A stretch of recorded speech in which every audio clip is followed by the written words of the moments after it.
Salve Maria, pessoal. Sou segundo católico. Estamos começando mais um Ecclesiancast, o seu podcast católico, onde a fé se encontra com o conhecimento. A paz de Jesus e o amor de Maria, eu sou Juninho Alves. Estaremos juntos nessa jornada em busca dos tesouros da fé católica aqui no Ecclesiancast, né? E graças a Deus, por providência divina... Mais uma vez. Né? A gente sonhou tanto com esse momento, né? E está se repetindo agora conosco, Padre Gabriel Vilaverde. Sua bênção, Padre, seja bem-vindo. Deus abençoe. É uma alegria estar aqui com vocês, né? Podendo partilhar, né, um pouquinho da nossa fé católica. Amém. O episódio hoje está incrível. Vamos falar sobre os santos aqui do Nordeste, os conhecidos e os esquecidos, né? E o podcast chega até você, graças a Deus, graças aos nossos patrocinadores que nos apoiam porque acreditam na nossa proposta de evangelização. Então, a Voajá está com a gente. Explore o mundo com a Voajá. Aéreo, hotel, turismo, seguro viagem, cruzeiro, gestão de milhas, tudo para sua viagem. Se você entrar em contato com a Voajá, dizendo que conheceu pelo Ecclesiancast, você tem de 5% ou até 60% de desconto. É o melhor preço, as melhores condições para a sua viagem de fé ou de férias com a família. E é toda a tua, Maria. Você que já é consagrado ou quer renovar a sua consagração, quer se consagrar a Nossa Senhora pelo método de São Luís Gnão de Montfort, adquira sua cadeia de consagração com as lojas Toda a Tua Maria. Lá você tem todos os tipos de cadeia, várias pulseiras, medalhas e muitos outros produtos para sua devoção a Nossa Senhora, até a São José também, uma devoção que, graças a Deus, tem crescido em nosso meio. Tá aqui a minha cadeia, né? Você tem aqui, você pode personalizar a sua devoção mariana preferida, Nossa Senhora de Fátima, de Lourdes, de Aparecida. Pode pedir para colocar aqui São José, São Bento, enfim. É muito legal. E aí vai ter o QR Code. Você aponta a câmera do celular, vai para o Instagram, na bio do Instagram, vai para o WhatsApp e diz: Toda a Tua Maria, o Ecclesiancast me dá 10% de desconto. E lá você adquire a sua cadeia. Beleza?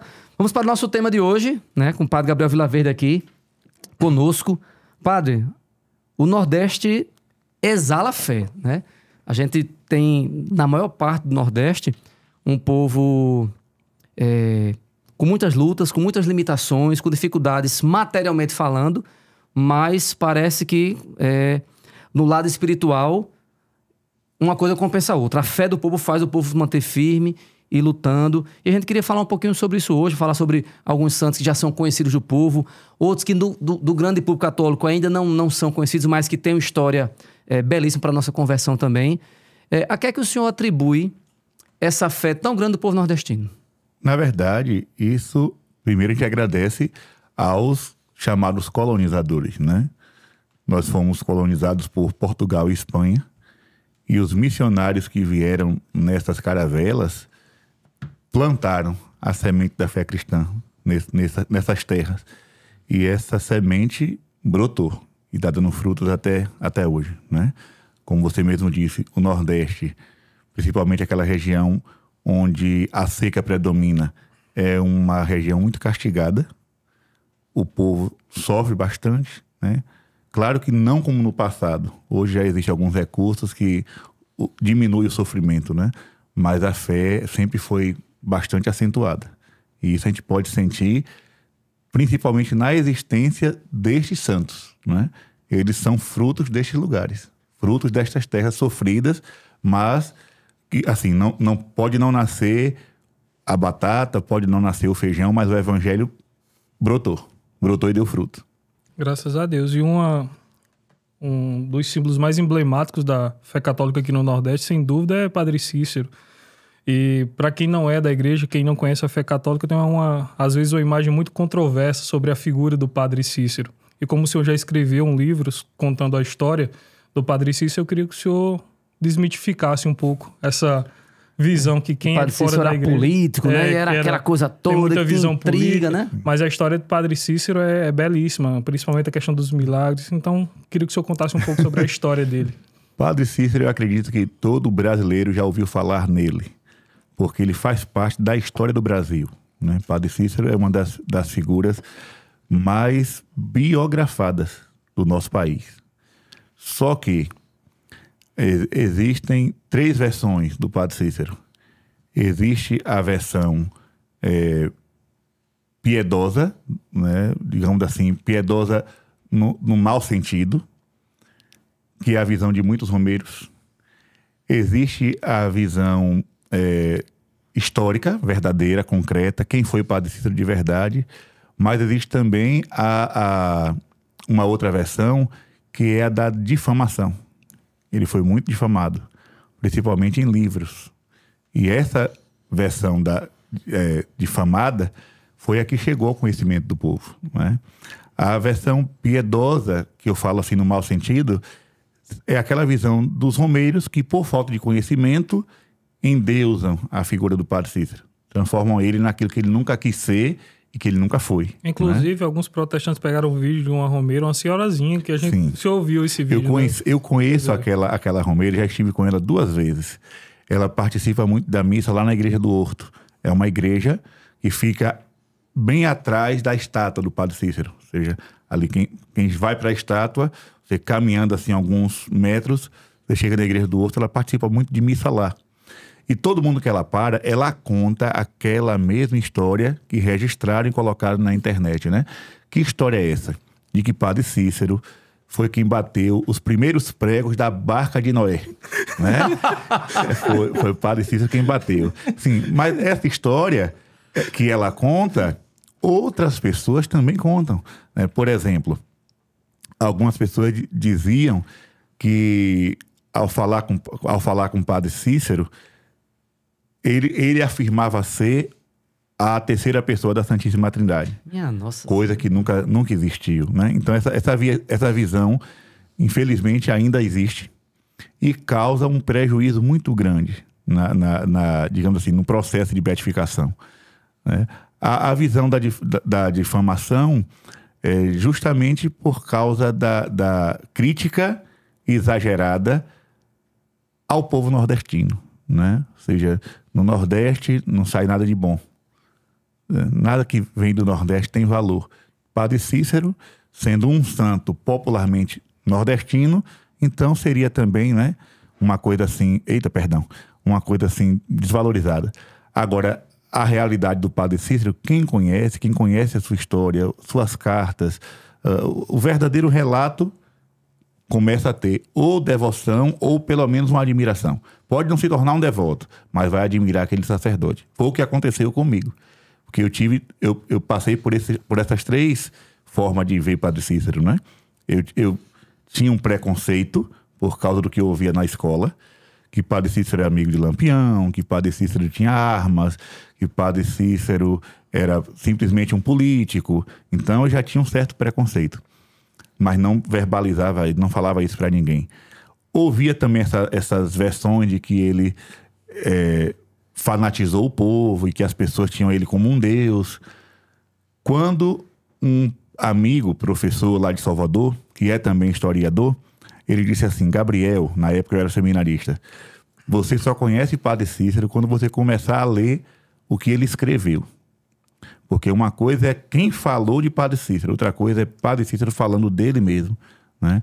E aí quando eu comecei a ler, estudar de verdade, eu me apaixonei. Me apaixonei de tal forma que fui obrigado a escrever um livro sobre ele. Eu me senti nessa obrigação, ninguém me pediu. Ninguém disse assim: padre, escreva sobre Padre Cícero. Não. Eu me senti naquela obrigação de defender um irmão sacerdote.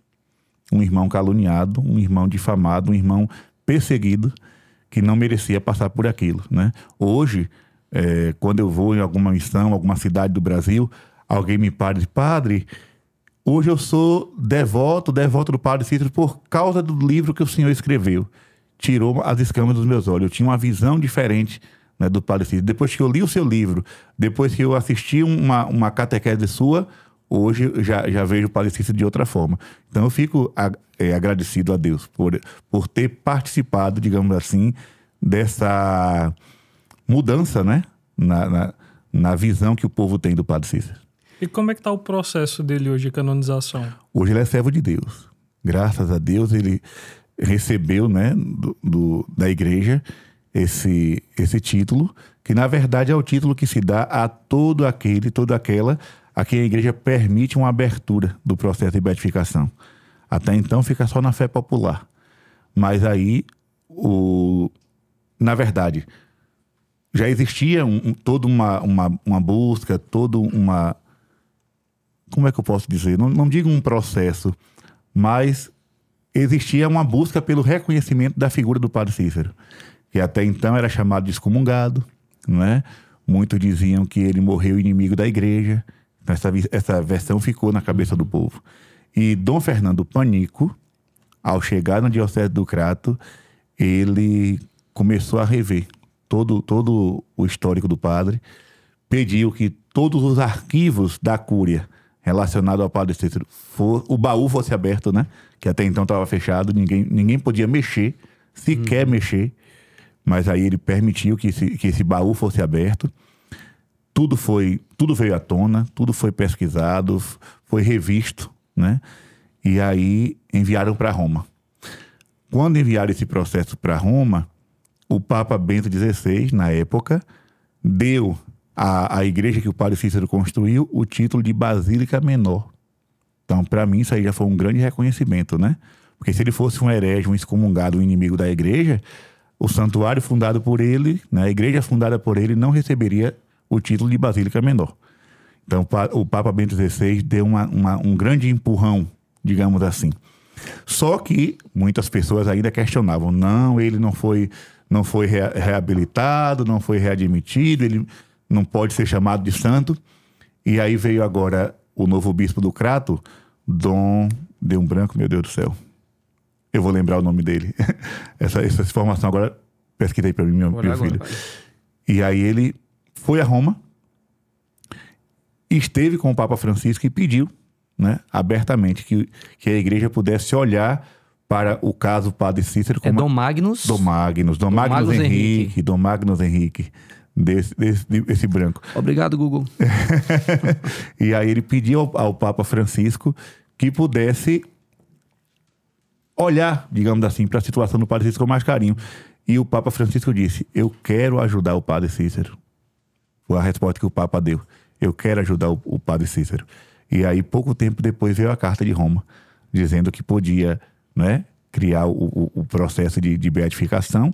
Foi quando eu estava em Paris, indo celebrar uma missa. Aí, quando eu acordei, que eu vi lá no celular a mensagem que o Padre Cícero tinha sido anunciado na missa por Dom Magnus como servo de Deus. Foi uma grande alegria para o meu coração.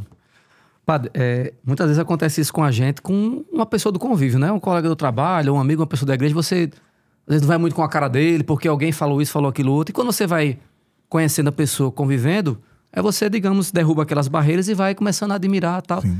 E esse processo do senhor com o Padre Cícero, o que foi que lhe chamou a atenção quando o senhor começou a conhecer a vida e a obra dele? Quais as características dele como sacerdote que o senhor se identificou mais? O que foi que lhe fez criar esse laço de ligação com o Padre Cícero? Eu não vou dizer que eu me identifiquei, porque a pessoa querer parecer com o Padre Cícero já é uma vaidade muito grande. Mas assim, sem nenhum tipo de vaidade, eu posso dizer, tudo no Padre Cícero me chama a atenção. Tudo. Se eu puder dizer assim, um modelo de sacerdócio para mim hoje, um modelo brasileiro, seria Padre Cícero. Porque lendo a história dele, eu fui me identificando com quase tudo. Não no sentido da santidade em si, mas da história de vida, né? Ele nasceu no Crato, né? Uma distância imensa de Fortaleza, ainda hoje é distante de Fortaleza. Imagine naquele tempo que ele fazia viagem ou a pé ou de jegue, né? Então ele foi para Fortaleza estudar. Dentro do seminário foi incompreendido, inclusive pelo próprio reitor, né? Porque Padre Cícero tinha uma visão muito mística das coisas da igreja. Ele tinha alguns sonhos, né? Algumas devoções assim que o Padre Chevalier, que era o reitor, por ser francês, ele veio ao Brasil para formar sacerdotes com aquela mentalidade romana. Ou seja, tirar todo esse catolicismo sertanejo, popular, e introduzir, eu não digo nem romana, mas um modelo francês de igreja católica, né? E o Padre Cícero, às vezes, discutia em sala de aula, em alguns temas, né? Por exemplo, Padre Cícero afirmava que conseguia, da janela do quarto dele, ver os navios que estavam muito distantes e conseguiam ler, e ele conseguia ler os nomes que estavam escritos no casco do navio. Como assim? Sem binóculo, sem luneta, sem telescópio. Mas ele afirmava que conseguia, tinha essa capacidade. Então, o reitor olhava para ele com uma certa desconfiança, né? Como se fosse assim, não, ele é muito dado a sonhos, a mística. Mas ele falava simplesmente a verdade, né? Só que aí ele foi ordenado, voltou para celebrar a missa no Crato, passou quase um mês de viagem, puxando, né, o jumentinho. O desejo dele era celebrar a missa de Natal, não chegou a tempo para celebrar a missa de Natal, acabou celebrando em outro dia. E, estando ali no Crato, as pessoas começaram a se afeiçoar com aquele padre jovem, piedoso, não é? Caridoso para com as pessoas mais simples, humilde. Foi aí que o povo de Juazeiro, que até então era uma vila de mais ou menos 40 casas, chamaram o padre Cícero para celebrar uma missa de Natal. E ele foi com muito prazer. Celebrou aquela missa na capelinha, o povo ficou muito feliz e começou a chamá-lo para celebrar mais vezes. Ele ia quase toda semana, celebrava a missa, depois ia descansar numa escolinha, tinha uma rede, e ali ele deitava naquela rede para poder descansar. Só que um dia ele tem um sonho. Eu já falei que ele tinha esse sonho no seminário, né? Ele tem um sonho onde Jesus entra dentro daquela sala acompanhado dos 12 apóstolos. E eles se sentam na mesa, né? Como na última ceia. De repente, quando Jesus está ali conversando com os apóstolos, entra uma multidão de retirantes. Aquele povo descalço, maltrapilho, com aquele rosto sofrido de fome, de sede. Jesus aponta para aquele grupo de pessoas, olha para o padre Cícero e diz: e você, Cícero, toma conta da salvação desse povo. E aí ele desperta do sonho com aquela impressão viva de que de fato Jesus tinha aparecido para ele e dado aquela ordem. Ou seja, ele morreu com essa convicção. A missão de vida dele, né? A missão de vida dele. Ou seja, tudo que ele passou, todo o seu sofrimento, todas as angústias, todas as lágrimas que ele derramou, e o sofrimento dele não foi pouco. Uma vez eu disse que ele sofreu mais do que Padre Pio. A pessoa... Mas Padre Pio sofreu muito. Eu sei que Padre Pio sofreu muito. Eu conheço a história do Padre Pio. Mas leia a história do Padre Cícero e veja que o sofrimento é dobrado. Mas ele nunca arredou o pé de Juazeiro. Porque ele tinha essa consciência de que Jesus apareceu mandando que ele cuidasse daquele povo sofrido. E daí em diante, meu irmão, as provações foram muitas. Muito bonita a história de Padre. Esse relato eu não conhecia. E muita gente coloca esse cuidado que ele tinha com os pobres, com os romeiros, como se fosse os primeiros passos da teologia da libertação. Por incrível que pareça, eu já ouvi isso. Padre Cícero tinha esse olhar voltado para os pobres, porque ele era da teologia da libertação. Inclusive, tem um artigo escrito por Leonardo Boff que fala isso, né? Que Padre Cícero é o padre modelo da teologia da libertação. Mas não tem nada a ver uma coisa com a outra. Porque a teologia da libertação tem um olhar simplesmente voltado para o social, não é? Para aquilo que é humano, terreno, político, material, não é? O Padre Cícero não. O Padre Cícero tinha essa preocupação com o sofrimento das pessoas, essa preocupação com a caridade, mas tudo que ele fez foi voltado para o espiritual, né? Ele nunca, digamos assim, ele nunca deixou o seu ministério sacerdotal, a preocupação com a salvação das almas para cuidar dos pobres. Pelo contrário, ele cuidava dos pobres em vista da salvação das almas. Que é o fim último de tudo. Sim, sim. Por exemplo, quantas e quantas vezes ele passou a madrugada inteira atendendo confissões. Ele atendia a confissão das mulheres, depois atendia a confissão dos homens. Quando chegava de manhãzinha, ele olhava aquelas pessoas que já estavam ali a noite toda rezando, ele dava a comunhão para eles e olha, agora vocês podem ir para casa tomar o café. Ou seja, aquela preocupação também, né, com o estômago das pessoas, né? Mas assim, ele nunca descuidou do lado espiritual. Padre, antes da gente ir para outros santos também, outras devoções populares daqui, Só confirma para o pessoal que está acompanhando a gente o nome do livro que o senhor lançou e como a pessoa pode ter acesso ao livro sobre o Padre Cícero. O nome do livro é Corações Sacerdotais, o Padre Cícero na visão de outro padre. Ele pode ser encontrado na internet, na editora Albatroz. Editora Albatroz, né? Corações Sacerdotais. Mas também acha pela Loyola, né? Algumas livrarias católicas também fazem esse trabalho de revender. Provavelmente o senhor tratou nesse livro aí sobre um dos casos mais emblemáticos de Padre Cícero, era a questão daquele milagre eucarístico que foi tão debatido para o bem ou para o mal. Sim. Mas muita gente tem uma visão deturpada. Eu queria que o senhor contasse a história desse milagre eucarístico com o Padre Cícero. Na verdade, o Padre Cícero, ele já era famoso, digamos assim, naquela região pela sua santidade. Tanto é que sacerdotes vinham de longe para terem direção espiritual com o Padre Cícero. Né? Tem até um caso de um sacerdote que estava com um vício do alcoolismo e foi lá para se confessar com ele. E quando chegou no Juazeiro, isso no início da missão do Padre Cícero, o Padre Cícero disse: meu irmão, por que você não deixa essa bebida de lado? A bebida está lhe destruindo. Aí o padre, para se justificar: ah, Padre Cícero, você me manda parar de beber, mas o senhor gosta de fumar. Né? Naquele tempo, fumar era uma coisa comum na sociedade. Todo pai de família fumava charuto, né? Aquela coisa toda. Aí o Padre Cícero disse: então vamos fazer um acordo. A partir de hoje, nem eu fumo, nem você bebe. E assim levaram essa promessa até o fim da vida. Né? Sim, o Dom Quintino, né? Que foi o primeiro bispo do Crato, quando sacerdote, quando seminarista, era dirigido espiritual do Padre Cícero. Viu o milagre eucarístico acontecer, né?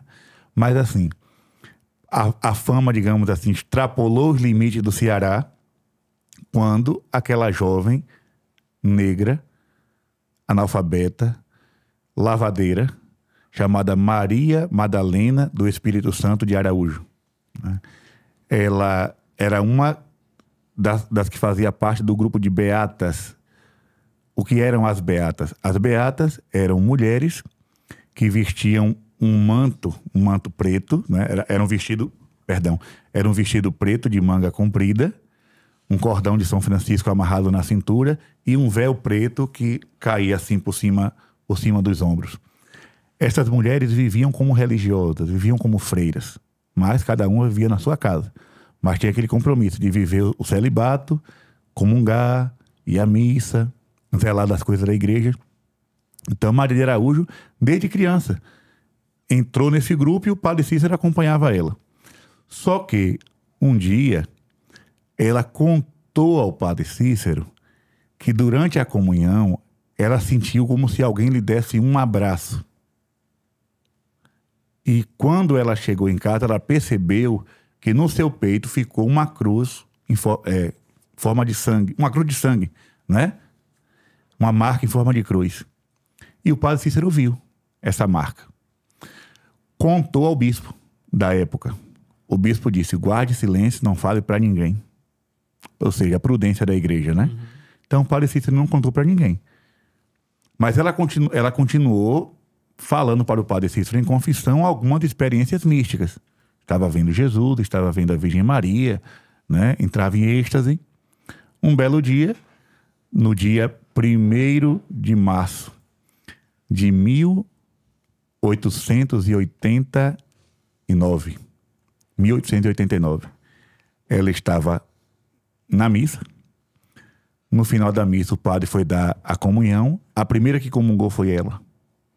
E o padre foi andando, dando a comunhão às outras beatas. Só que quando ele voltou para o altar, uma beata foi lá e chamou: Padre Cícero, vem ver Maria. Maria de Araújo estava olhando para o alto, numa direção assim, com a boca aberta e sangue escorrendo pela boca. Padre Cícero imediatamente pegou um corporal, limpou todo o sangue que escorria, recolheu a partícula, entregou a uma beata e disse: lava tudo isso. Lava tudo isso e não diz a ninguém. Só que aquela coisa, a boca miúda, a notícia foi correndo. A hóstia transformou em sangue na boca de Maria de Araújo. Nas outras missas, a mesma coisa.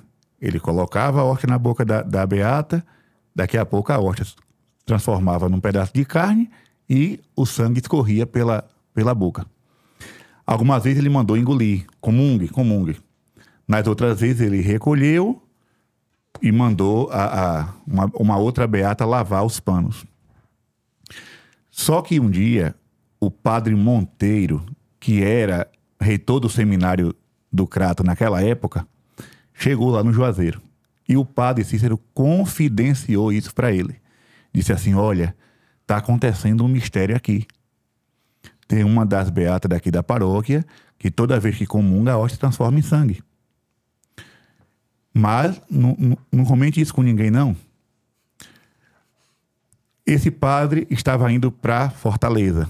O padre Cícero disse, quando você for a Fortaleza, converse com o bispo. Fale para ele do que está acontecendo aqui. Só que o padre foi, voltou e não disse nada. Só que na volta, esse padre, numa missa, no Crato, na Catedral do Crato, abre a boca e diz, vamos todos para Juazeiro em procissão, vocês vão ver um grande milagre. Meu Deus do céu. E aí, no dia do Preciosíssimo Sangue, 7 de julho, né, no calendário antigo, sai uma procissão de 3.000 pessoas a pé, do Crato até Juazeiro. Quando chega aquela procissão, o padre Cícero fica doido, não sabe o que fazer. O padre Monteiro chega no altar, pega um paninho manchado de sangue e mostra pro povo, aqui o sangue de Jesus derramado novamente aqui em Juazeiro. Meu Deus. Aí, desse dia em diante, os jornais do Pernambuco, os jornais do Rio de Janeiro, os jornais de tudo que era canto, começaram a noticiar. Milagre, milagre no sertão do Cariri. Milagre, milagre no sertão do Cariri. Quando a notícia chega nos ouvidos do bispo, chega através dos jornais. E aí ele escreve para o padre Cícero. Que história é essa? De que milagres estão acontecendo aí na sua terra e eu não estou sabendo de nada. Meu Deus. Quero que você venha aqui agora para falar sobre isso. Chamou na grande para conversar. Foi. E aí o padre Cícero teve que ir. Foi interrogado. Na época, o bispo chamou 2 padres assim, renomados na arquidiocese para poder tomar nota. Foi o padre Clicério e o outro agora não me recordo o nome, né? Eu nem sabia que ia contar essa história toda aqui, por isso eu não fiz questão de revisar. Mas eram os tá dois... no livro, tá tudo no livro. Tá tudo no livro. A propaganda se interessar comprar o livro do padre. Eram os 2 padres mais conceituados da diocese de Fortaleza. Inclusive um estava cotado para ser bispo e o outro era formado em Roma. E aí o padre Cícero contou tudo. Quem era Maria Madalena, o que ela viveu, o que ela passou, tudo. E aí o bispo constituiu uma comissão para estudar o caso. Esses 2 padres que estavam lá foram enviados para avaliar o caso. Inclusive, um dos padres chegou a brincar, eu vou a Juazeiro ensinar o povo a rezar o Pai Nosso. Ou seja, subestimou, né, a fé do povo, como se fosse uma crendice popular, uma coisa de fanatismo.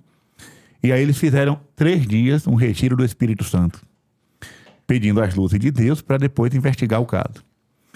Quando a comissão chegou, Padre Cícero já não entrava mais em cena.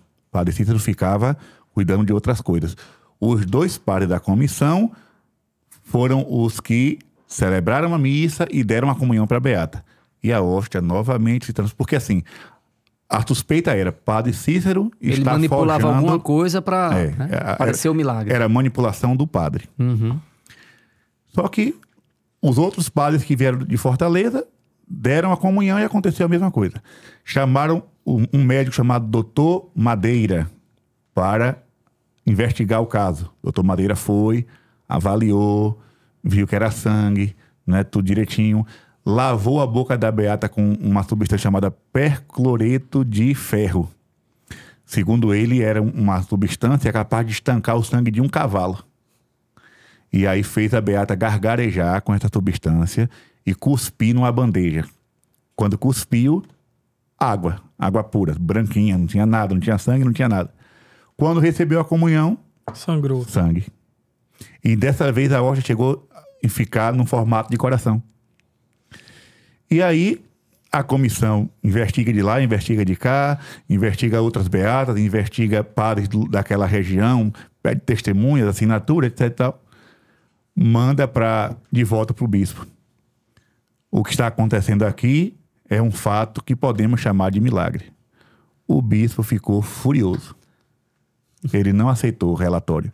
Mas aí, por trás de... É porque assim, a história de Padre Cícero é uma novela, não tem como contar toda aqui. Por trás de toda essa trama, existia um bispo chamado Dom Joaquim Arcoverde. Dom Joaquim Arcoverde, ele foi colega do Padre Cícero na infância, colega de escola. Os dois estudaram no colégio do Padre Rolim, na Paraíba. Cajazeiras. Os dois estudaram. Não sei, perdão, meu Deus, eu sou desastrado. Já derrubei a água e já vou derrubando o microfone. Eu não sei se os dois brigaram no tempo de escola ou se um teve alguma desavença, rolou algum ciúme, não sei.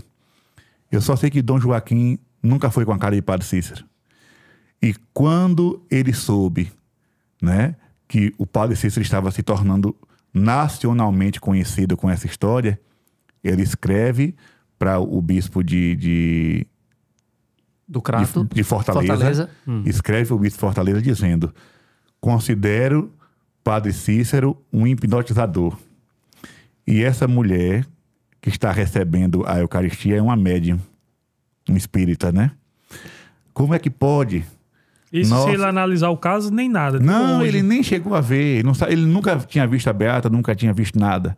Ele simplesmente dizia: como é que pode Nosso Senhor fazer milagre todo dia na boca dessa mulher? Se fosse hoje, ele tinha mandado um zap com uma fake news para o povo reparar. Com certeza. Mas ele criou toda uma versão. E aí, eu tô falando isso, gente, não é boato, não. Eu tenho as cartas, a troca de correspondências, né, entre um bispo e outro. Eu tive que ler tudo. Eu tive que ler um livro de mais de 800 páginas só com esse documento, para poder ter noção do que eu ia publicar, né? E aí o bispo do Dom Joaquim lá de Fortaleza dizia: mas como é que eu posso proibir? Já tem não sei quantos padres acreditando nesse milagre, até os padres da comissão que eu mandei, que eu confiava tanto, que estão dizendo que é milagre, o que é que eu posso fazer? Aí o Dom Arcoverde respondia: se eu fosse você, eu suspendia Padre Cícero de ordem, excomungava a Beata. Então ele fez a cabeça do bispo de Fortaleza, mas fez com gosto. E aí o bispo de Fortaleza, que já não estava gostando da história, porque ele soube através dos jornais, da imprensa, aí foi que ele foi para cima do Padre Cícero com tudo. Criou uma outra comissão com outros dois padres que não tinham nenhuma experiência com esse tipo de coisa, e deu uma ordem que tirasse a Beata de Juazeiro, levassem para o Crato, para a casa de caridade, e que ela ficasse trancada lá, enclausurada. E durante 3 dias, os padres colocavam a hóstia na boca da Beata. Ninguém sabia se aquela hóstia estava consagrada ou não. Essa confirmação, essa certeza ninguém pode ter. Mas colocavam a hóstia na boca da Beata e seguravam aqui no queixo dela para que ela não fechasse a boca durante 15 minutos. Isso 3 dias seguidos. Ela recebia a hóstia e o padre apertava aqui. Depois de 15 minutos, mandava ela fechar a boca e dizia: cadê o milagre, Beata? No 3º dia ela diz: Jesus manda dizer que o milagre não aconteceu porque o padre da comissão não está em estado de graça. Eita. Quando ela disse isso, ela recebeu 12 bolos de palmatória, que a mão ficou inchada, sangrando. E ela foi muito maltratada na casa de caridade, passou fome, né? Apanhou mesmo, literalmente. E depois foi enviada para a casa de caridade de Barbalha, com proibição de encontrar Padre Cícero novamente. Dom Joaquim pega esse segundo resultado da comissão e manda para Roma, né? Manda para Roma. Outra coisa, eu não posso esquecer esse detalhe. Esses outros 2 padres, lembrei, Padre Alexandrino e Padre Manuel, os 2 padres da segunda comissão. Padre Alexandrino e Padre Manuel chegou a trazer falsas testemunhas, como a história de Jesus se repete, né? Trouxe falsas testemunhas e prometeu dar dinheiro e roupas chiques, né? Roupa de pano bom, para mentir, dizendo que sabia de toda a farsa, né? Inclusive uma beata chegou a dizer que ela colocava sangue de pinto Meu nas Deus. hóstias a mando do Padre Cícero, né? E aí esse segundo processo foi para Roma, e de Roma veio a carta, né, dizendo para suspender Padre Cícero de ordem, proibir a beata de receber qualquer sacramento, né, uma espécie de comunhão, e que acabasse de vez com essa história, queimasse os paninhos ensanguentados, botasse fim na... Aí o povo de Juazeiro enlouqueceu. Padre Cícero suspenso de ordem, sendo inocente. A beata sendo castigada sem ter feito nada. E o povo sem sacramento. O povo começou a apelar para Dom Joaquim em Fortaleza, mas Dom Joaquim disse que não queria saber de apelação. Roma falou, tá falado. Aí fizeram uma campanha de esmolas para o Padre Cícero comprar uma passagem e ir até Roma procurar a resposta correta, né? Restituir o seu sacerdócio. Só que antes, Padre Cícero escreveu uma carta para Roma. E a resposta de Roma foi: dentro de 10 dias você tem que sair de Juazeiro. Se você não cumprir essa ordem, você é excomungado. E aí Padre Cícero sai na calada da noite, para ninguém ver, para ninguém fazer nenhum tipo de escândalo, né? Ele sai, vai cortar toda aquela estrada de Salgueiro, vai parar no Recife. Só que antes de chegar em Recife, chegou um boato no Bispado de Recife de que Padre Cícero estava indo se juntar com Antônio Conselheiro na Bahia, na Guerra de Canudos. Meu Deus do céu. E aí vem uma proibição, mais uma proibição da igreja para cima de Padre Cícero, né, como se ele fosse um revolucionário, estivesse provocando uma rebelião. Padre Cícero vai para Roma, fica quase 3 ou 4 meses, não me lembro agora a conta exata, esperando ser chamado pelos cardeais da Santa Inquisição, do Santo Ofício. E aí, quando chamaram o Padre Cícero contou toda a verdade, né? Colocou a mão em cima dos Santos Evangelhos, fez toda aquela promessa, e aí o Santo Ofício absolveu o Padre Cícero, devolveu a ele o uso de ordens e mandou como penitência rezar 50 terços. Só que rezar terço para Padre Cícero era uma coisa, né? Era lanche, não né? era Coisa... penitência, era uma sobremesa.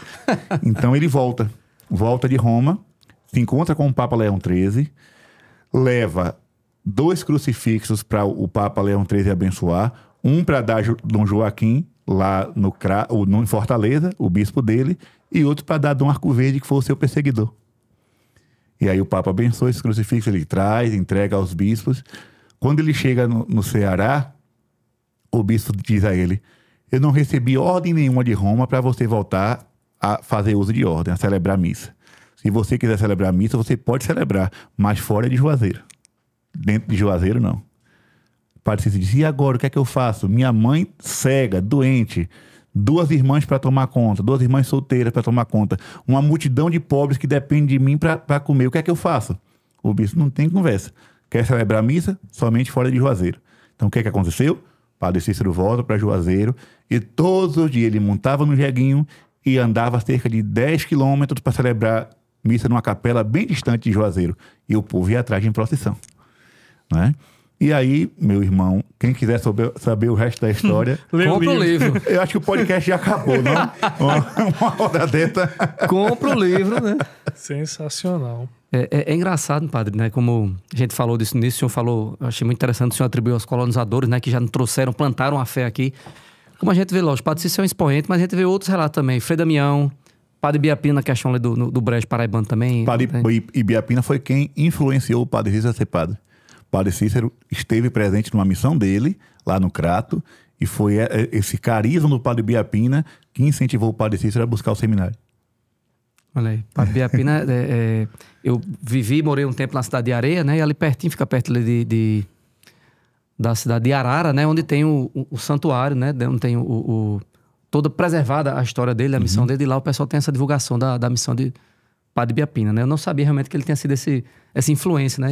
Sim. Padre Cícero era criança, né? Ainda. Tem outra... Tá preparado? Já bebeu água? Porque vai vir outra história longa agora. Meu Deus do céu. O povo vai assistir esse podcast. Não. Tá demorado demais. Ora, se não vai. Tem uma história que o senhor vai ter que se aprofundar nela, porque quase ninguém conhece, que é a de mãezinha, Maria Milza. Eita, Jesus. O senhor escreveu um livro recentemente sobre Maria Milza. Eu já sabia um pouco da história porque o senhor tinha me contado, mas eu não cheguei a ler o livro, não conheço tudo. E muita gente no Brasil não conhece. Quem foi Maria Milza? Aí já vamos deixar um pouquinho o Ceará para ir para Bahia, né? Naquela região ali da Chapada Diamantina, região de Itaberaba. Maria Milza era uma jovenzinha, nasceu numa família pobre, sertaneja, de 10 filhos. Ela é a caçula. E quando ela nasceu, aconteceu um fato diferente. Não era noite de lua cheia. Aliás, não era noite de lua.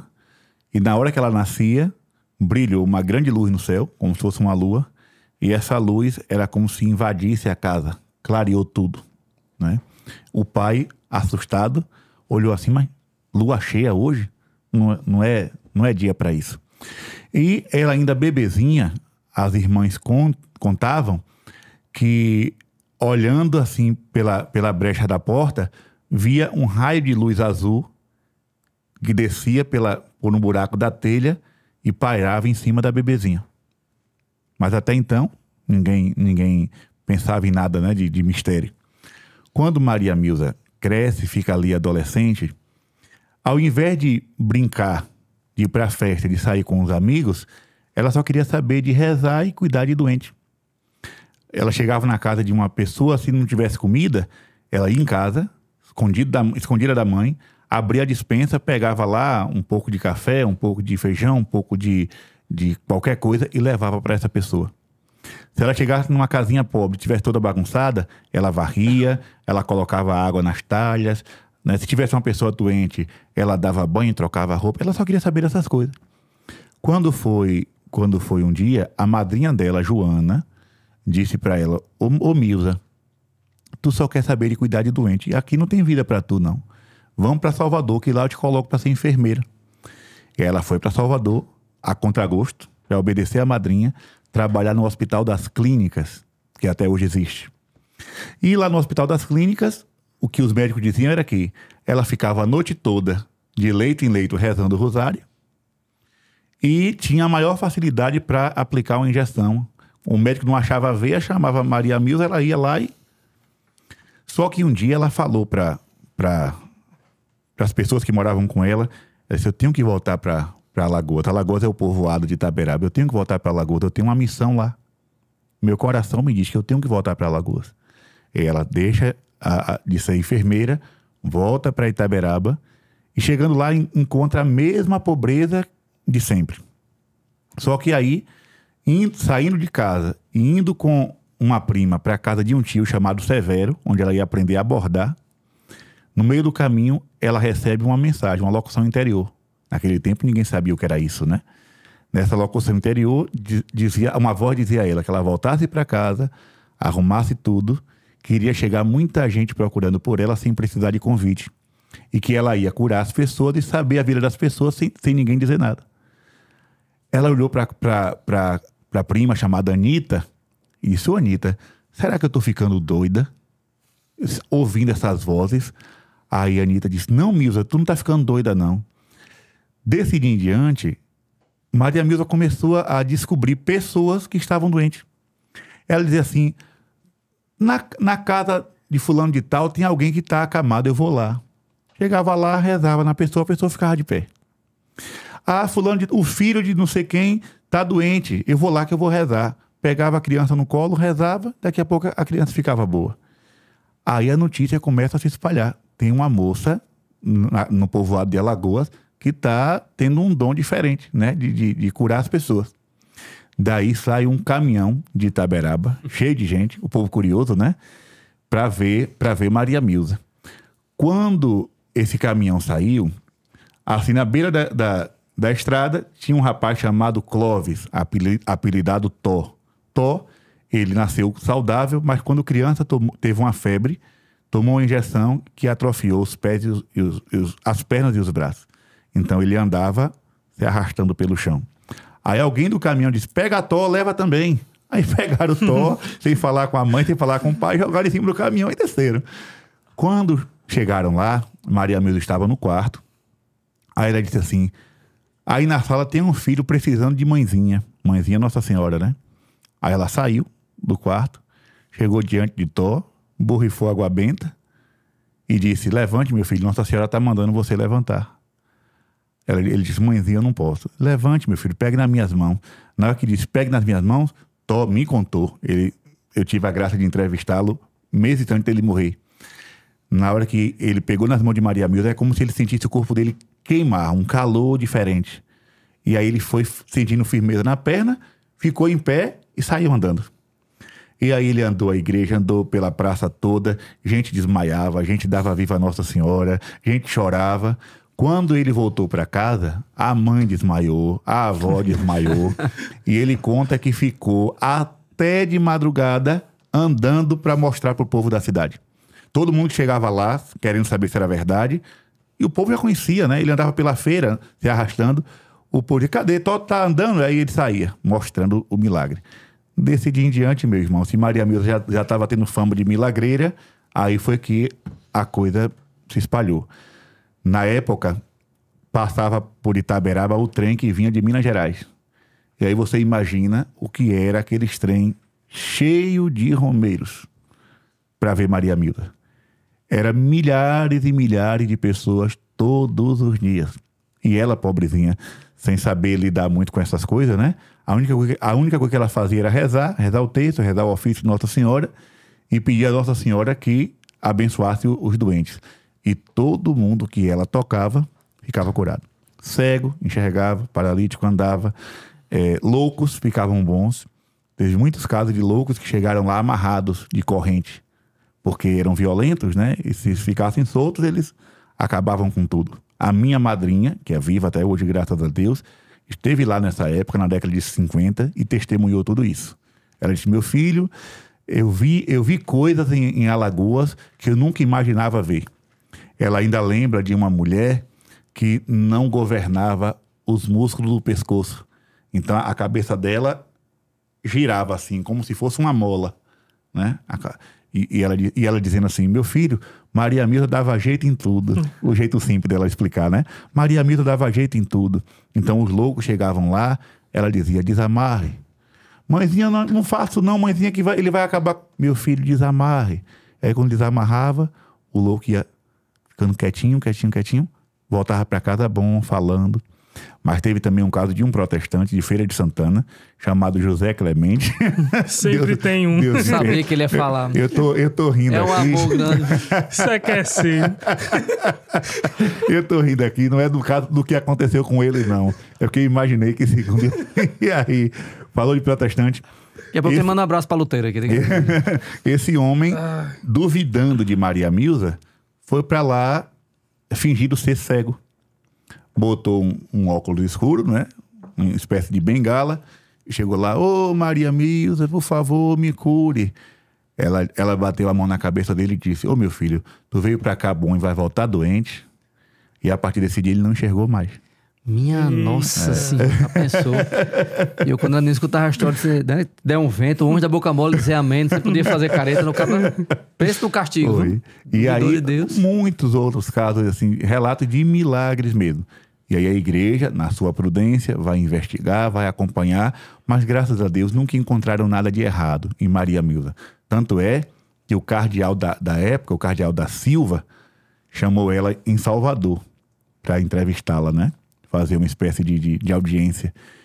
E aí, na hora da entrevista, o cardeal queria que ela ficasse num convento, que ela fosse enviada para um convento.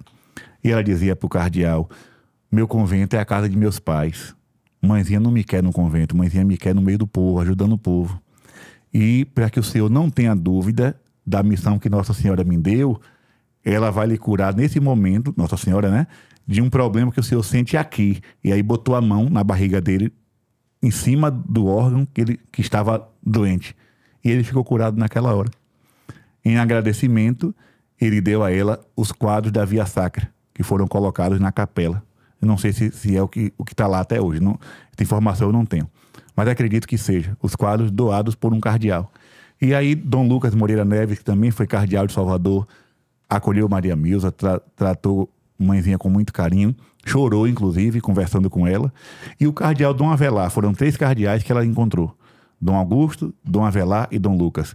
Dom Avelar chegou aí em Alagoas celebrar a missa no aniversário de Maria Milza e chegou a dizer para algumas pessoas assim: aqui se repete o mistério de Fátima. Né? O cardeal falou isso. Aqui se repete o mistério de Fátima. Mas Maria Milza, hoje, graças a Deus, recentemente saiu, né, a notícia, o Vaticano autorizou também o processo de beatificação dela e hoje ela é serva de Deus, Maria Milza. Sensacional. Engraçado como nos rincões aí do Brasil existem tantas devoções populares, né, padre, que para aquelas realidades locais e que muita gente não tinha noção, né? Eu realmente de mãezinha acho que já tinha ouvido falar de alguma catequese do senhor, mas não conhecia profundamente a história dela, né? Eu queria falar um pouquinho sobre o anquigelógico, um pouco mais conhecido, até porque já houve reconhecimento da igreja de Santa Dulce dos Pobres. Santa Dulce. Né? Que conheceu mãezinha também. Santa Dulce dos Pobres, eu digo que ela é o orgulho da Bahia. É o grande orgulho da Bahia. Claro que a Bahia tem outros personagens, né, famosos, como Joana Angélica, tem também Maria Quitéria, Castro Alves, toda essa galera. Mas assim, Irmã Dulce é o nosso orgulho por tudo que ela fez em favor do povo baiano. Eu recordo que quando eu comecei assim esse trabalho missionário, antes mesmo de ser padre, eu sofria muito preconceito, inclusive nas redes sociais. Naquele tempo, não me lembro, não tinha Instagram, era mais Facebook. Facebook. Facebook e MSN, né? MSN. Que tinha também. No Facebook, quantas e quantas vezes, quando eu dizia que era da Bahia, as pessoas colocavam lá: Bahia só tem macumba. Bahia só tem macumbeiro, Bahia não sei o quê. Bahia... Eu sofri muito preconceito com isso. E aí, a primeira santa brasileira é de onde? Da Bahia. Disse: agora vocês engulam aí, ó. Agora vocês engulam. A primeira santa brasileira, né? Depois de Frei Galvão, vem Santa Dulce dos Pobres. Então, essa menina que nasceu em Salvador, filha de um dentista, né? O pai muito devoto de Santo Antônio e, ao mesmo tempo, muito caridoso. Irmã Dulce aprende com o pai essas duas coisas: caridade e devoção. Sua madrinha, zeladora do apostolado da oração, sempre levava para a missa. Depois da missa, levava Irmã Dulce para visitar as favelas e fazer caridade com aquele povo pobre. O que é que aconteceu? Irmã Dulce começou a receber esse povo na casa dela. Todo mundo ia para a porta da casa dela para receber comida, para receber roupa, e o que ela tinha, ela ia dando. O pai não achava ruim, porque ele também tinha essa fama, né, de ser um dentista caridoso. Só que um dia ela despertou para a vocação religiosa. E aí ela foi para Sergipe, na congregação da Imaculada Conceição da Mãe de Deus. Depois de Sergipe, ela volta para Salvador. Em Salvador, ela começa a fazer um trabalho também de caridade. Só que isso começou a incomodar dentro do convento, porque as irmãs tinham hora para tudo, né? Era uma congregação mais... Não era de clausura, mas mais era contemplativa. Mais contemplativa, mais recolhida. E Irmã Dulce não tinha hora. Se chegasse uma pessoa lá de madrugada batendo na porta, ela abria o convento para acolher. E aí, aquela coisa, né? Irmã Dulce, não é bem assim. Mas ela dizia: é mais forte do que eu. Né? Tem algo dentro de mim que me diz que eu não posso fechar a porta para ninguém. E essa missão ela levou até o fim, né? Mesmo depois do hospital, ela dizia: os doentes batem na porta de vários hospitais, todos se fecham. Chega aqui, a porta está aberta. Aqui eu não fecho a porta para ninguém. Chegou, a gente acolhe. Então, ela começa a fazer um trabalho com os pobres nos arcos da Igreja do Bonfim, da Ladeira do Bonfim. Só que aí o padre do Bonfim, daquela época, disse: Irmã Dulce, aqui é lugar de turismo, Irmã Dulce. Os turistas vêm para cá, tirar foto, visitar. Como é que você vai botar esse povo sujo, maltrapilho aqui na... Ela tira os pobres da Ladeira do Bonfim, leva para um mercado abandonado. Chega lá, o prefeito disse: Irmã Dulce, aqui não. Depois ela leva para a Ilha dos Ratos, que era tinha uma rua assim, com umas casinhas fechadas. O dono, ninguém sabia quem era, né? E aí passou um rapaz empurrando o carrinho de mão e mandou: "Ô, meu filho, arromba essa porta aqui." Ele disse: "Irmã, não vou arrombar a porta dos outros, não." Ela disse: "Arrombe, meu filho, que eu tô mandando." Aí o rapaz arrombou a porta, ela botou os pobres tudo lá dentro, começou a cuidar dos doentes ali. Quando o dono soube, foi pra... Apareceu o dono depois Apareceu. disso. Na hora o dono aparece, né? Aí foi pra cima de Irmã Dulce com tudo. Quando chegou lá, que viu um doentinho tomado banho, com a roupinha limpa, o outro comendo. Aí ele ficou compadecido daquela situação, foi no mercado, fez uma grande feira e deu a Irmã Dulce pra tomar conta, né? Mas aí um dia ela chegou pra madre e disse assim: "Ô madre, eu tô cansada de ser expulsa daqui e dacolá. Eu não tenho lugar onde botar meus doentes, meus pobres. Mas aqui tem um galinheiro. A senhora não permite eu acolher num galinheiro, não? Imagine. Deus. Um galinheiro." A madre disse: "Ô, Irmã Dulce, deixar eu deixo. Já que você não quer sair dessa situação, quer continuar nessa missão, eu deixo. Mas as galinhas, o que é que a gente faz com as galinhas?" Sopa. A Irmã Dulce disse: "Pode deixar que eu dou um jeito." Aí limpou o galinheiro todo e colocou aquela multidão de doentes, todos ali, debaixo daquela cobertura. Quando foi de noite, ela: Madre, venha ver meu hospital. Venha ver meu hospital como tá bonito." Aí a madre: "Irmã Dulce, gostei de ver seu trabalho. Mas e as galinhas?" Essa galinha tá na barriga dos doentes. Ela fez uma canja e todo mundo comeu.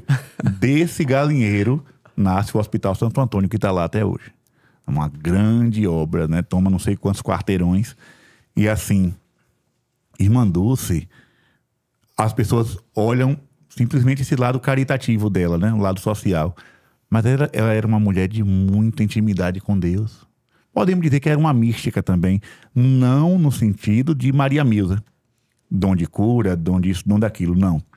Mas assim, ela tinha uma intimidade muito grande com Nossa Senhora, com Jesus e com Santo Antônio. Tem uma imagem de Santo Antônio lá que era do pai dela, que ela herdou. E ela conversava com Santo Antônio como se conversasse com uma pessoa. E tudo que ela pedia, alcançava. Ali foi um milagre da providência, né? O Hospital de Santo Antônio é um milagre da providência. Eu vou contar aqui somente 2 casos. Um foi que ela chegou de noite e não tinha nada para os doentes comerem. A despensa estava vazia. Aí ela chegou diante de Santo Antônio e disse: "Ô Santo Antônio, me arrume uma comida para os meus doentes, para os meus pobres." Quando ela terminou de rezar, o telefone toca. Era uma mãe desesperada, porque a filha tinha sido abandonada no altar, em pleno casamento. O noivo não apareceu. E a comida da festa estava toda lá. Os doces, os bolos, os salgados. Aí ela disse: Irmã Dulce, eu posso mandar para aí? Irmã disse: "Pode, minha filha." Então os doentes passaram a noite toda com bolo, com doce, né? Quem tinha diabetes se encharcou de doce, né? Mas assim, quando Irmã Dulce terminou de dar comida aos doentes, ela disse: "Santo Antônio," ela voltou de Santo Antônio, "você arranjou a comida dos meus doentes. Agora sua missão é arranjar um bom esposo para essa menina que ficou abandonada no altar." E a menina se casou com um bom rapaz. Aquele não era um noivo bom, né? Porque já tinha feito essa malvadeza. Então, esse foi um caso. O outro foi dos cobertores. Irmã Dulce não tinha cobertor para enrolar todo mundo. E ela foi diante de Santo Antônio e pediu que Santo Antônio providenciasse coberta para todo mundo, que era tempo de frio. Assim, frio na Bahia é o quê? 20 graus. Isso que eu dizer. É como aqui, 20 graus tá quase nevando, né? 20 graus, 19, o povo já tá todo mundo agasalhado, de touca, de bota, de tudo. E aí, imagina o povo doente, né? Irmã Dulce pede a Santo Antônio, quando ela termina de rezar, alguém buzina na porta do hospital. Quando buzinou, altas horas da noite, ela simplesmente abriu a porta e ficou assim, olhando de longe para ver o que era. Ela só viu um carro, tipo uma Kombi, né? O motorista desce, abre o carro, se você for o fundo do carro, o lado do carro, e começou a puxar cobertor e jogar no chão. Puxando cobertor e jogar no chão, puxando. Depois entrou no carro e foi embora. Sem dizer nada. Sem dizer nada a ninguém, né? Então, são muitas histórias de Irmã Dulce. Agora, o que mais eu não consigo assistir um documentário dela sem chorar. Eu não sou muito de chorar, Mas eu nem assisto. Eu sei, se eu assistir qualquer coisa de Irmã Dulce, eu choro. O que mais me chamou a atenção foi um doente que ela pegou na rua, cheio de bicho, completamente apodrecendo já, né? Naquele tempo, imagine.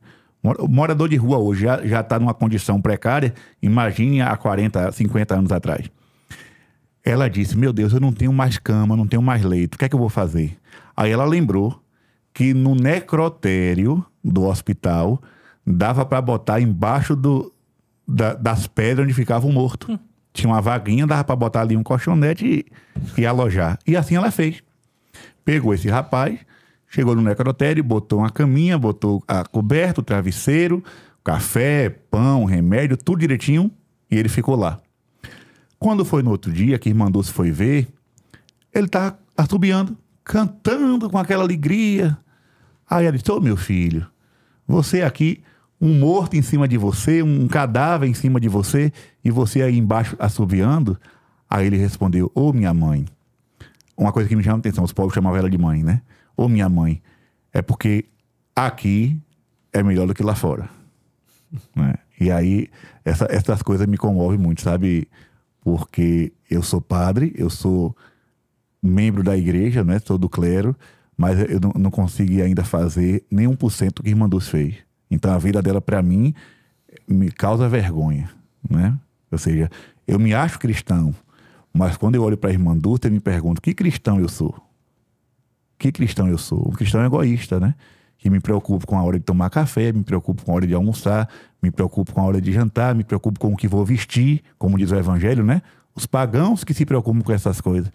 E me esqueço que tantos irmãos estão por aí precisando de socorro e eu ainda estou de braço cruzado, né? Então, mas Santa Dulce dos Pobres, eu repito, é o orgulho da Bahia. E é incrível como ela era tão, aparentemente, tão frágil. Né, frágil, doente. Até de saúde, né? O doente. aspecto fisicamente e tal, mas carregava essa força de mover o céu, literalmente, com o Santo Antônio para conseguir a providência para cuidar dos pobres. Ela tinha o chamado, se eu não me engano, chamado telefone vermelho, que era o telefone que tocava diretamente no gabinete do presidente da República. Ela ligava direto, ela não precisava de assessor. Ela não ligava para nenhum secretário. Ela ligava e falava diretamente com o presidente da República. O Papa João Paulo II encontrou com ela. Tinha uma amizade muito grande. Duas vezes. Na verdade, Salvador é chamada de Terra de Santos. Porque, inclusive, existe uma igreja lá que é chamada a Igreja dos Três Santos, que é a Igreja dos Alagados. Ali, Irmã Dulce trabalhou. Ali, Maria Teresa esteve lá e abriu uma casa. E ali, João Paulo II celebrou. Então, três santos, né? Maria Teresa, Irmã Dulce e João Paulo II, da Igreja dos Alagados. Um abraço ao padre Josué, o meu amigo. E Maria Milza também, né? Que passou muitas vezes lá. Sem contar São José de Anchieta, que também celebrou em Salvador, e tantos outros santos. É muito bonita essa particularidade e essa afinidade que ela tinha com São João Paulo II e também como ela é parecida com Santa Teresa de Calcutá nessas causas que ela ajudava os pobres. Sim, sim. E a gente já falou aqui de santos conhecidos, falando de Padre Cícero. Padre Cícero, falando de né? Santa Dulce e também falando dos desconhecidos como Maria Milza. Tem algum outro santo aqui do Nordeste que o senhor acha que deveria ter uma atenção especial que não é tão falado? Ah, tem um bocado. Quem o senhor vem na mente, assim? Que o senhor... Frei Damião, claro, Frei Damião é nosso, né? O Frei Damião é do povo Nasceu nordeste. na Itália, mas é nosso. É. O Padre Fabrício, quando esteve por aqui, falou muito dele, né? Tem essa identificação, né? Sim. Padre Fabrício foi pároco em Itaperoá, onde Frei Damião fez missão várias e várias vezes, né? Inclusive, quando eu estive lá com o Padre Fabrício, ele me mostrou o quarto onde Frei Damião dormia, né? E aquela reportagem famosa de Frei Damião em Itaperoá é justamente lá na casa paroquial onde o Padre Fabrício morou. Frei Damião é nosso, nasceu em Bolzano, na Itália, mas podemos dizer que é um santo nordestino. Mas nós temos a menina benigna, que é beata, e muita gente não conhece. Já está no processo mais avançado do que os outros que nós falamos. Sim. Nós temos, eu vou falar do Brasil todo. Nós temos Madre Vitória da Encarnação, que também é de Salvador, uma mística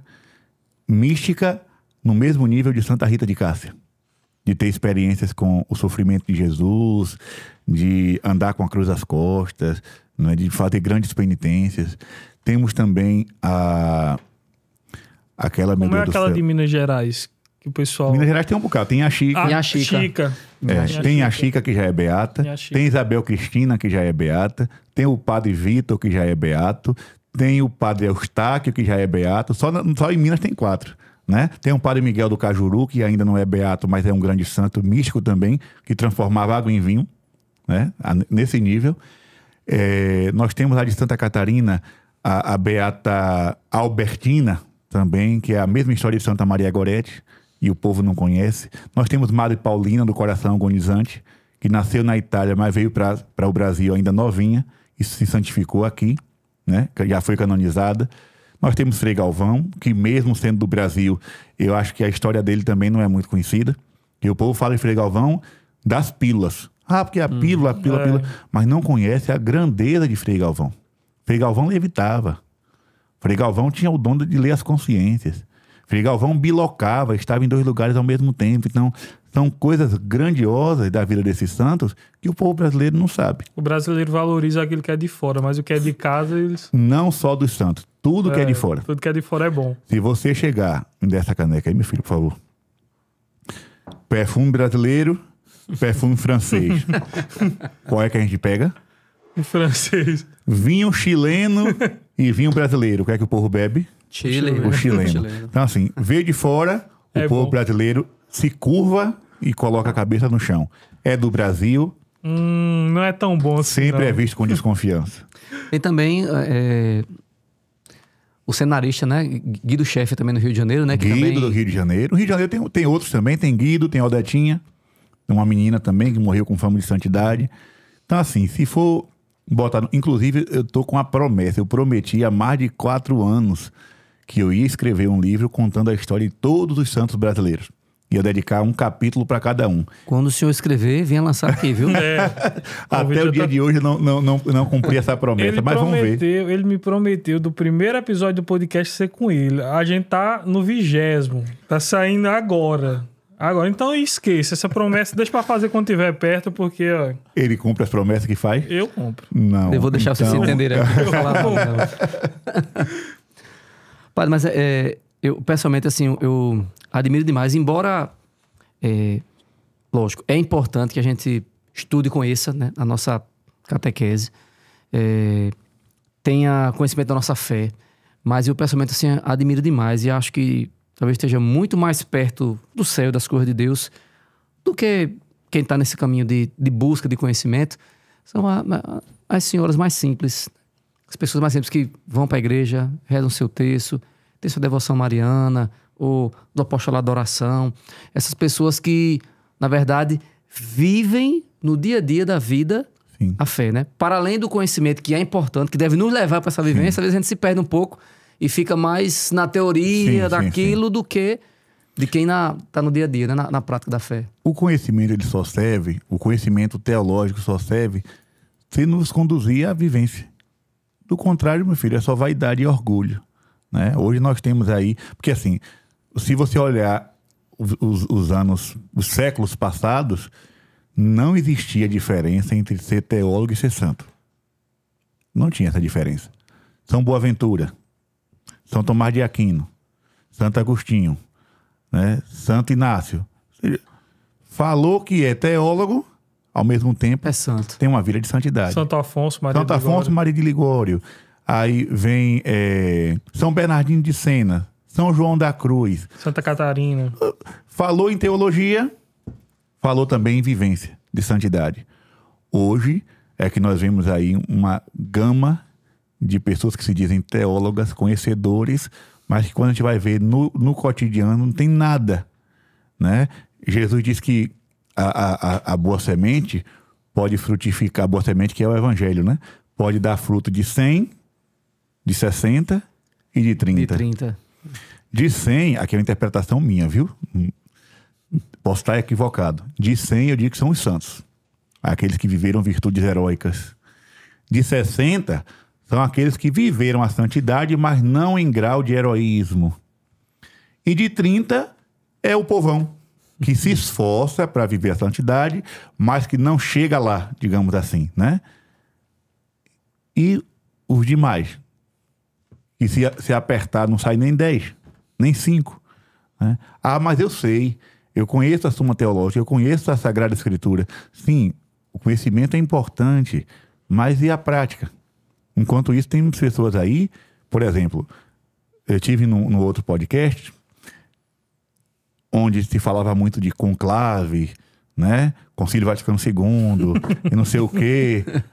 Mas, meu Deus, eu conheço senhorinhas lá da minha região, e até da minha paróquia mesmo, que eu atendo em confissão, que eu vejo lá diariamente na missa, pessoas piedosas, pessoas de terço diário, de fazer grandes penitências. Mas se perguntar, tu sabe o que é conclave? Sabe não. Tu já ouviu falar em Concílio Vaticano II? Fica assim, né? Aéreo.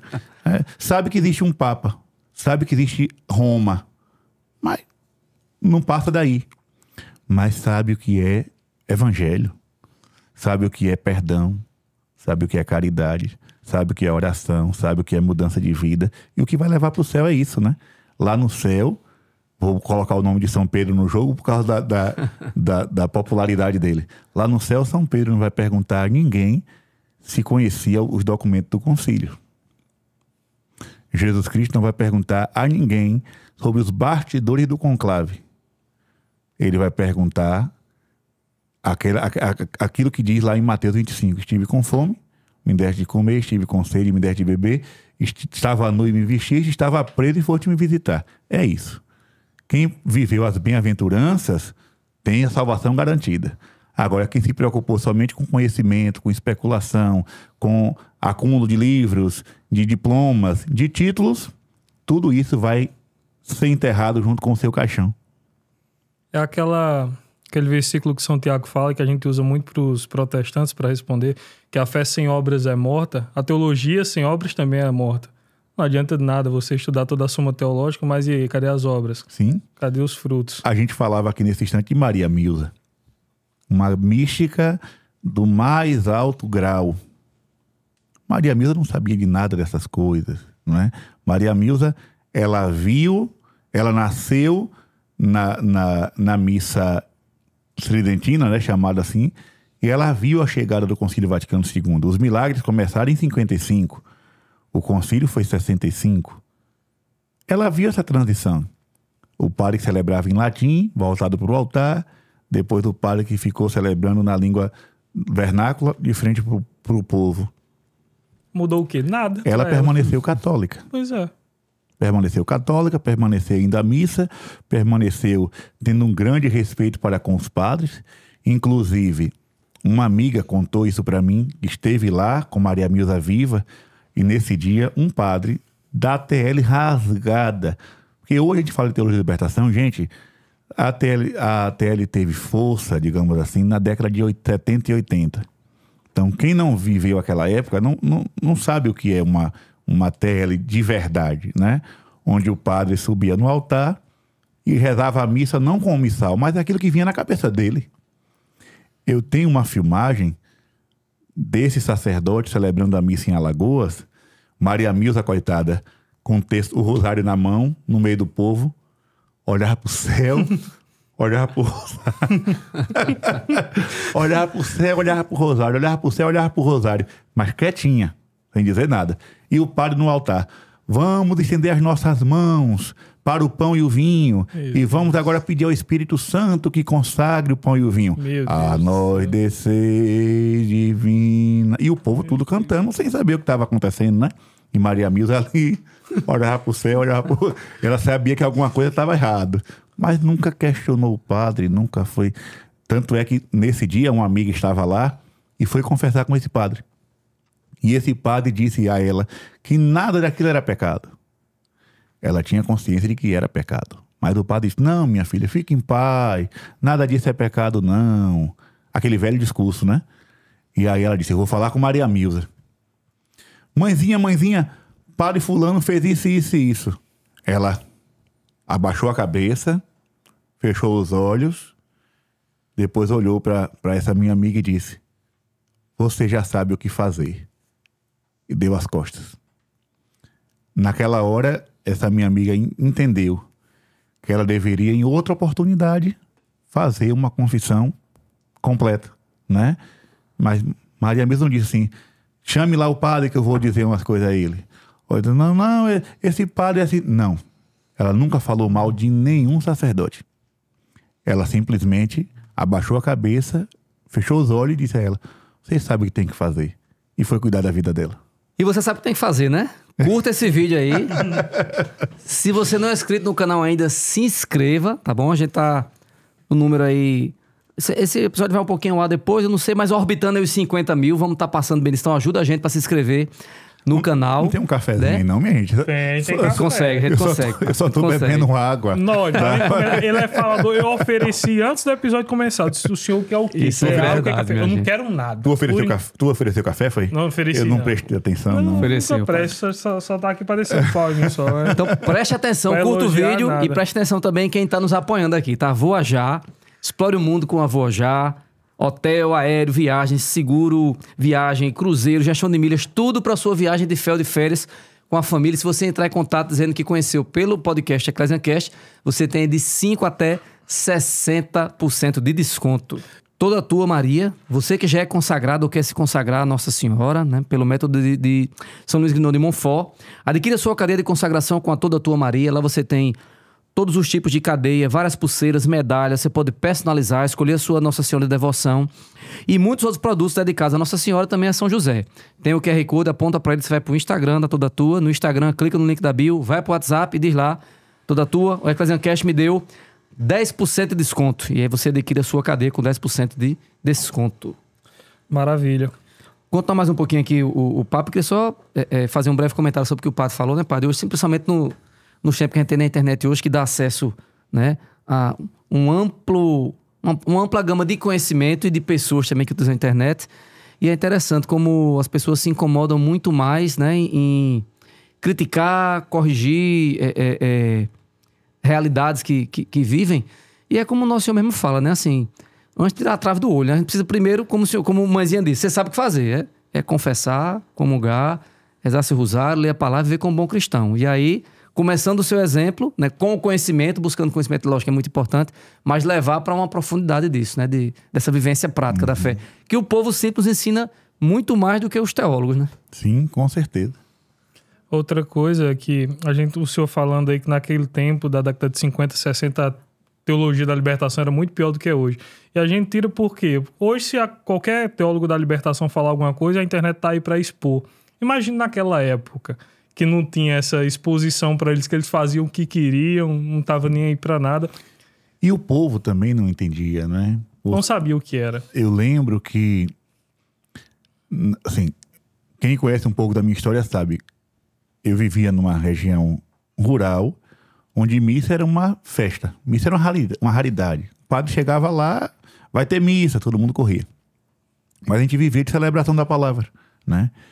E essa liberdade para a celebração da palavra foi dada pelo Concílio Vaticano II, né? Não o pessoal existe... critica muito sem saber o que de fato foi o Concílio Vaticano II. Não existia, antigamente, um leigo subir no altar para fazer uma reflexão do Evangelho e ali uma ministra isso não se pensava. Então eu vivi toda a minha infância e adolescência recebendo Jesus pelas mãos de ministros da Eucaristia que celebravam a palavra. Só que um dia veio um rapaz, disse, olha, tá vindo aí um missionário de não sei aonde, e ele que vai fazer a celebração. Só que ele não fez celebração nenhuma. Ele cantou um bocado de músicas e no final mandou dar a comunhão pro povo. A gente achou aquilo uma coisa normal, né? Mas eu lembro que minha avó naquela época era ministra da Eucaristia. E eu lembro que ela disse assim, mas rapaz, esse homem não sabe fazer celebração não. Esse homem não sabe fazer celebração não. Ele, nem o Cordeiro de Deus ele rezou, né?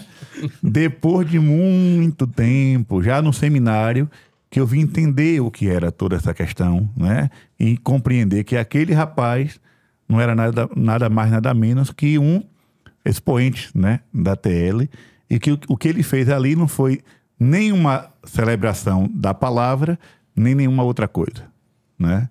Mas assim, hoje, com um celular na mão, um tablet, um computador, hoje a gente sabe até o que está acontecendo nos bastidores do conclave. há 20 anos atrás, eu tenho 33, há 20, 23 anos atrás, a gente sabia de quê, pelo amor de Deus? Pois é. A gente não sabia o que acontecia nem na diocese. Porque um bispo... Quando é que a gente via um bispo? Quando tinha uma crisma. De 2 em 2 anos, tinha uma crisma, aí vinha aquela figura do bispo, com um cajado, a mitra na cabeça, celebrava a missa, depois ia embora. A gente ficava com o quê? A gente nem sabia o que era um bispo. Na cabeça da gente era uma coisa de outro mundo, né? Hoje, a gente sabe, né, quem são os candidatos a ser papa. Um lá das Filipinas, outro dos Estados Unidos. Possíveis, os prováveis, os que já têm votos, que não tem. Exatamente. Padre, a gente tá chegando já pertinho do final desse episódio, mas eu não poderia encerrar um episódio falando dos santos nordestinos sem falar de um que eu rezo muito por ele e para que ele interceda muito por mim, que a gente teve o prazer de conhecer, viver junto, chorar junto, depois da partida dele, Dom Henrique Soares. Ah, Não tem como não falar de... Tava só matutando. Quem é esse? será? Quem é esse? Quem quem será? é, meu Deus do céu? Eu não conheci nenhum santo, não. A gente não tem como falar de santidade aqui no Nordeste sem falar de um homem, de um bispo santo como o Dom Henrique Soares. Eu queria que o senhor falasse um pouquinho a respeito dele. Quando eu falo dos santos brasileiros, geralmente as pessoas perguntam qual deles o senhor conheceu, né? E digo, infelizmente, nenhum. Porque Irmã Dulce morreu 15 dias antes de eu nascer. Maria Milza morreu 1 ano depois que eu nasci. Frei Damião também não ia na Bahia, nem tinha possibilidade de conhecê-lo. Mas assim, falando de hoje, né? Eu já conheci muita gente. E muita gente famosa, digamos assim. Mas eu não gosto de afirmar que fulano ou beltrano é santo. Por quê? Porque eu carrego comigo aquela máxima de São Paulo: quem está de pé, cuide para não cair. Então, assim, eu sabendo o que é o ser humano, eu não posso afirmar que ninguém é santo enquanto está vivo. Isso comigo é uma lei. Eu carrego comigo essa lei. Mas, padre, a pessoa é extraordinária, faz até milagre. Enquanto está viva, eu não chamo de santo. Porque nós já vimos aí muitos casos, até de sacerdotes, que já tinham essa fama de santidade espalhada pelo Brasil todo, e quando caíram gravemente. Foram quedas feias, quedas horrorosas. Então, até comigo, graças a Deus não tem muita gente não, mas quando aparece um doidinho assim, né? Padre Gabriel, o senhor é um santo, eu digo, ó, dobre a língua. Eu já vi isso. Não venha com essa conversa pra cá não, porque eu me conheço. Eu sei que eu não sou. Então, eu tenho muito cuidado. Agora, de Dom Henrique, que já morreu, né? Desse eu posso dizer, eu acho que ele era um santo. Padre, eu acho, você não tem certeza? Eu não convivi com Dom Henrique. Mas as poucas vezes que eu estive com ele, ele me passou muito de Deus. Muito, né? Assim, ele esteve comigo 2 vezes quando eu era seminarista, pregando o retiro pra gente lá no seminário. Foram os melhores retiros que eu já fiz na minha vida. Foi com Dom Henrique pregando. E estive com ele 2 vezes ou 3 quando sacerdote. 4 ou 5 vezes. Nessas vezes que eu me encontrei com Dom Henrique, ele passou para mim uma paternidade que eu nunca tinha experimentado em canto nenhum. E posso dizer que até hoje eu nunca experimentei, né? Falo assim, paternidade espiritual. É como se ele me colocasse debaixo da asa e dissesse assim, você está comigo? Né? E assim, a forma com que aquele homem transmitia a palavra de Deus, eu me recordo dos discípulos de Emaús. Não ardia o nosso coração enquanto ele nos explicava as Escrituras? Eu me lembro que o meu primeiro contato com Dom Henrique foi no meu primeiro ano de seminário, 2010. 2010, ele foi pregar um retiro do Renascem, Retiro Nacional dos Seminaristas, que são da Renovação Carismática. Eu não fui para esse retiro. Mas aí, os meninos que foram da minha turma, quando voltaram de lá, voltaram encantados. Você perdeu. Eu perdi o quê, rapaz? Teve um bispo lá pregando, que foi uma maravilha. Eu disse, bispo pregando? Eu já com o meu preconceito, né? Porque quando eu via um bispo, o que é que o bispo fazia? Crismava o povo e ia embora, né? Então, assim, um bispo pregando, eu já imaginei aquela coisa, meu Deus do céu. O bispo chegou lá, com o microfone, aquela coisa devagarinho, né?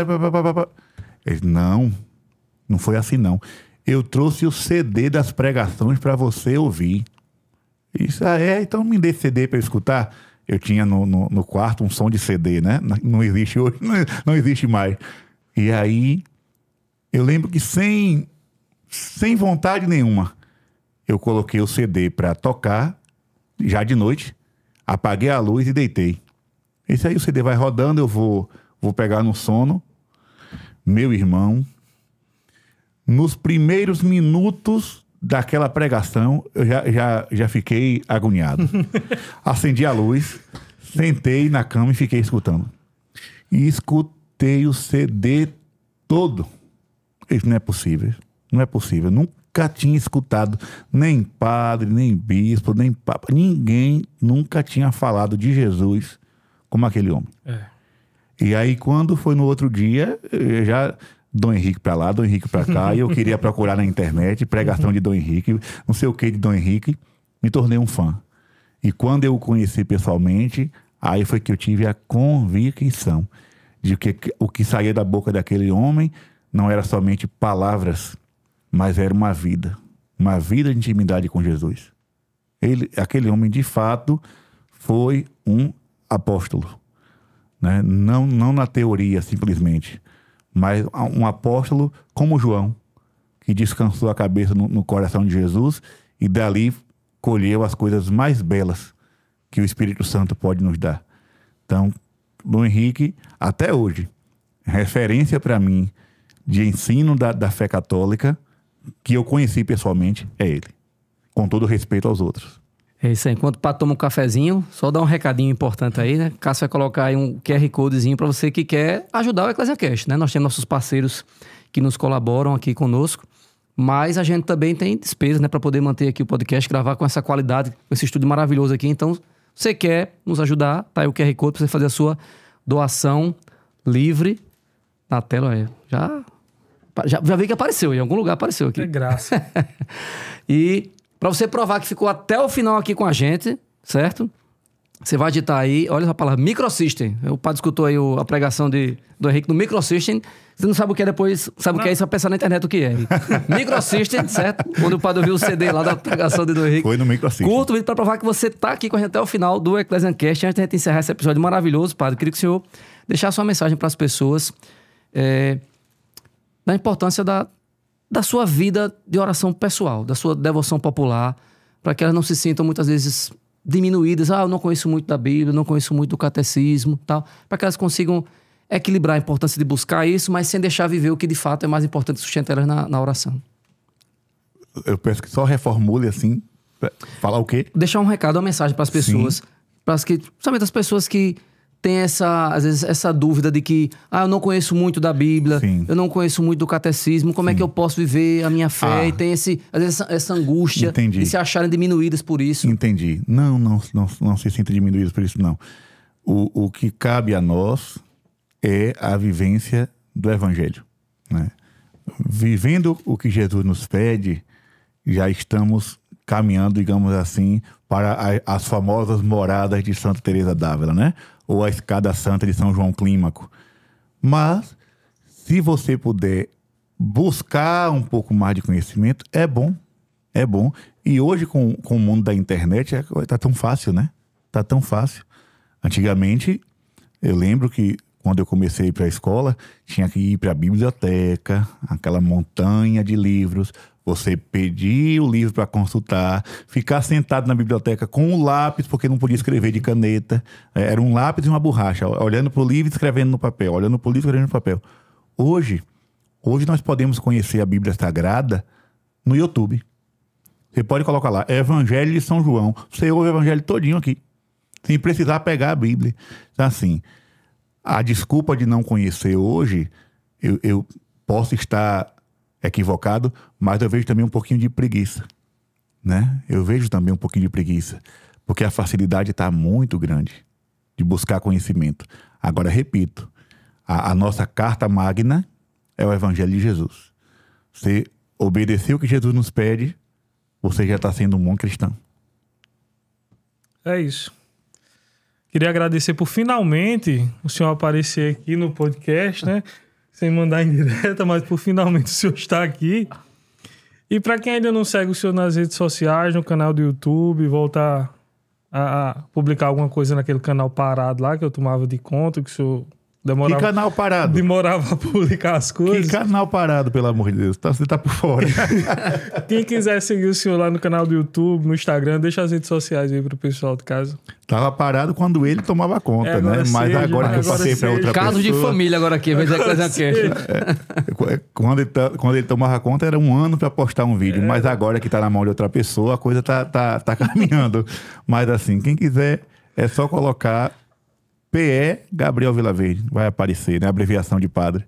Tanto no Instagram, como no Facebook, como no YouTube. Colocou lá PE Gabriel Vilaverde, vai aparecer um bocado de coisa. Quem quiser, segue, né? Quem não quiser também, fica em paz. Nós recomendamos fortemente que você siga o padre, né?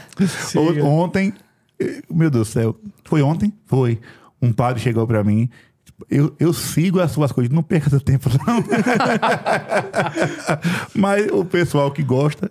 A Juninho falou aqui um pouco sobre estudar o catecismo. Já voltou com as aulas de catecismo já? Voltei e parei novamente. Olha, tá vendo? É desse jeito. Não, aí, por quê? Olha. Eu voltei com o catecismo. Fiz 2 aulas.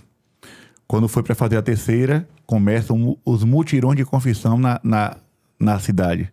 4 paróquias, 4 segunda-feira. Cada segunda-feira eu estava numa paróquia. É prioridade, né, padre? Atendendo confissão. Esse, meu Deus do céu, para ficar nesse vai e vem, mas vamos voltar. Aí de quem é que cai a culpa? Sobre mim. Não, você não produz com É quem? porque a vida presbiterial vai muito além de YouTube, vai muito além de rede social. Acho que eu pedi pro padre dar benção pra encerrar, pra eles conversarem e se entenderem aqui depois do episódio. Padre, pra gente encerrar, o senhor pode nos dar uma bênção, por favor? Eu dizer pelas mãos de Nossa Senhora, mas pela intercessão de todos os santos brasileiros, os canonizados, os beatificados, os veneráveis, os servos de Deus e aqueles que estão ainda em fase de reconhecimento.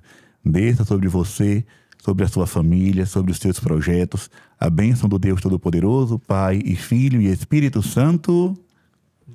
Amém.